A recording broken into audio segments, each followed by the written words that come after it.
નહોતી રે અમને નિકાસ છૂટી થાહે, નહીતર ખેટા રે બકરાનો સારત, ડુંગળી પકવતા ખેડૂ મનમાં મુંદાણા, બકરા મૂકીને નિકાસ છૂટી કરી રે, ડુંગળી વાવીને ખેડૂતે બકરા રે મૂકા, પાછળથી નિકાસની છૂટી આપી રે। હવે નિકાસની છૂટી કરી ભાઈ, હવે અમારે શું કામનું? ડુંગળી તો ઘેટા ને બકરાને ખવડાવી દીધું, અને હવે કદાચ 500ની મણ થાય તો ખેડૂતના માટે બધું નકામું છે વાલા। જય જગતતા, જય કિસાન।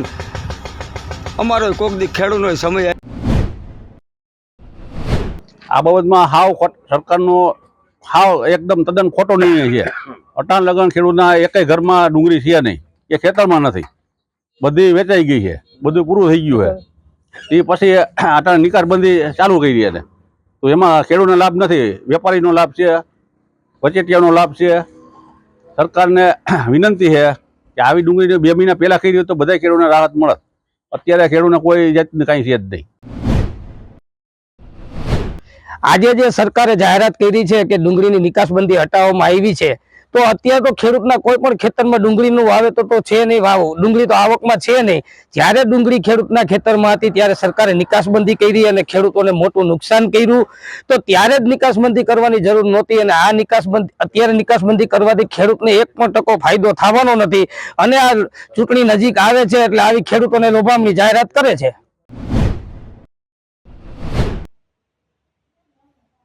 મિત્રો, એક જાગૃત કિસાન તરીકે હું કહેવા માંગુ છું આજે આ સરકારને,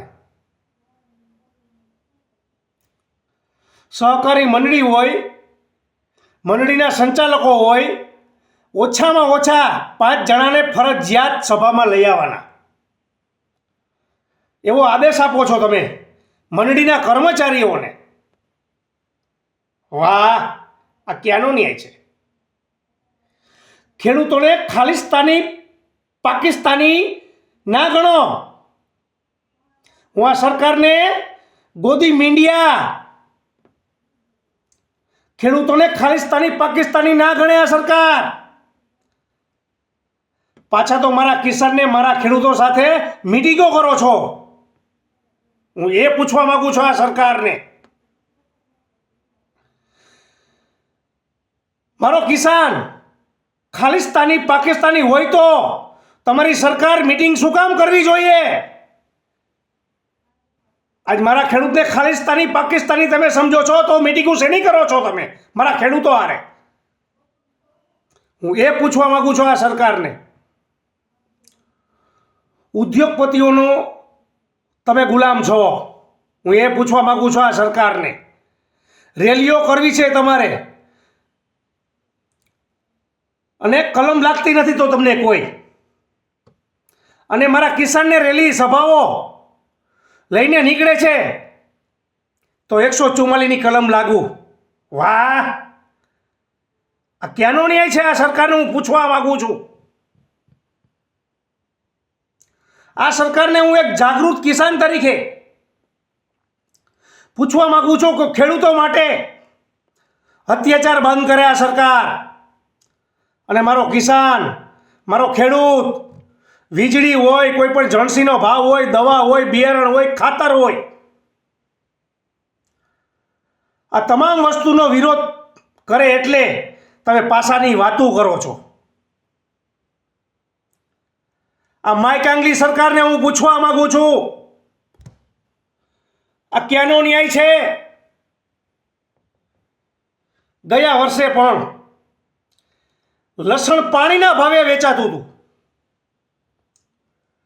ત્યારે ક્યાં ગઈ હતી આ સરકાર?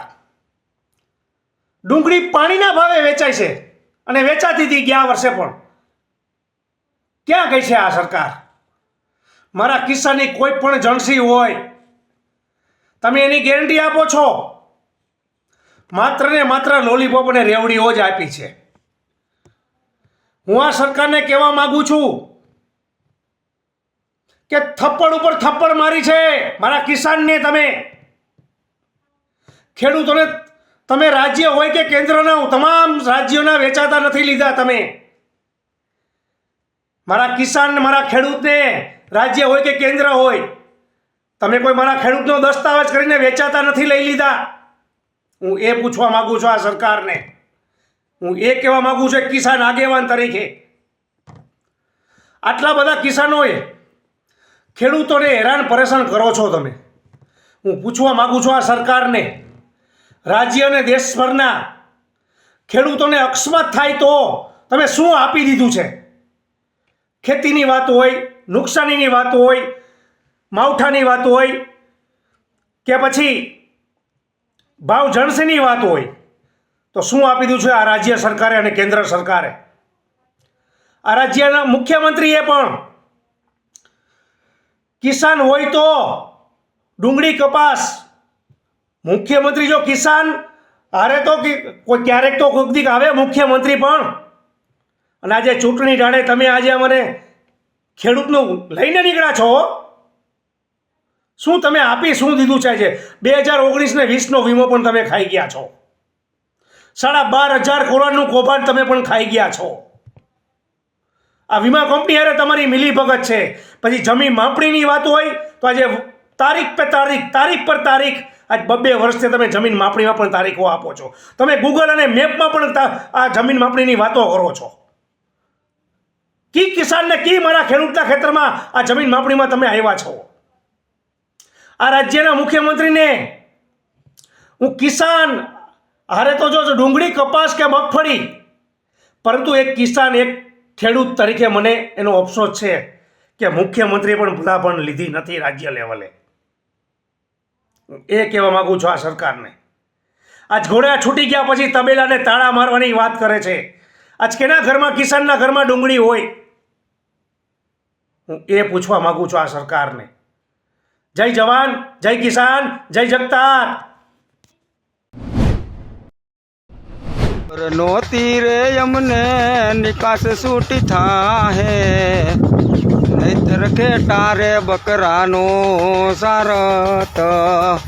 ડુંગળી પકવતા ખેડૂ મનમાં મુંદાણા, બકરા મૂકીને નિકાસ છૂટી કરી રે. ડુંગળી વાવીને ખેડૂતે બકરા રે મૂકા, પાછળથી નિકાસની છૂટી આપી રે. હવે નિકાસની છૂટી કરી ભાઈ, હવે અમારે શું કામનું? ડુંગળી તો ઘેટા ને બકરાને ખવડાવી દીધું, અને હવે કદાચ 500ની મણ થાય તો ખેડૂતના માટે બધું નકામું છે વાલા. જય જગતતા, જય કિસાન. અમારો કોક દી ખેડૂતનો સમય આવી છે. દ્વારકાધીશ જરૂર અમારી વારે આવી છે બાપા. અમને ઉપરવાળા ઉપર ભરોસો છે. જો ત્યારે જય દ્વારકાધીશ. નહોતી રે અમને નિકાસ છૂટી થાહે, નહીતર ખેટા રે બકરાનો સારત. ડુંગળી પકવતા ખેડૂ મનમાં મુંદાણા, બકરા મૂકીને નિકાસ છૂટી કરી રે. ડુંગળી વાવીને ખેડૂતે બકરા રે મૂકા, પાછળથી નિકાસની છૂટી આપી રે. હવે નિકાસની છૂટી કરી ભાઈ, હવે અમારે શું કામનું? ડુંગળી તો ઘેટા ને બકરાને ખવડાવી દીધું, અને હવે કદાચ 500ની મણ થાય તો ખેડૂતના માટે બધું નકામું છે વાલા.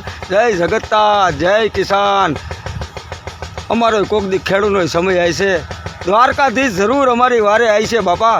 અમને ઉપરવાળા ઉપર ભરોસો છે. જો ત્યારે જય દ્વારકાધીશ.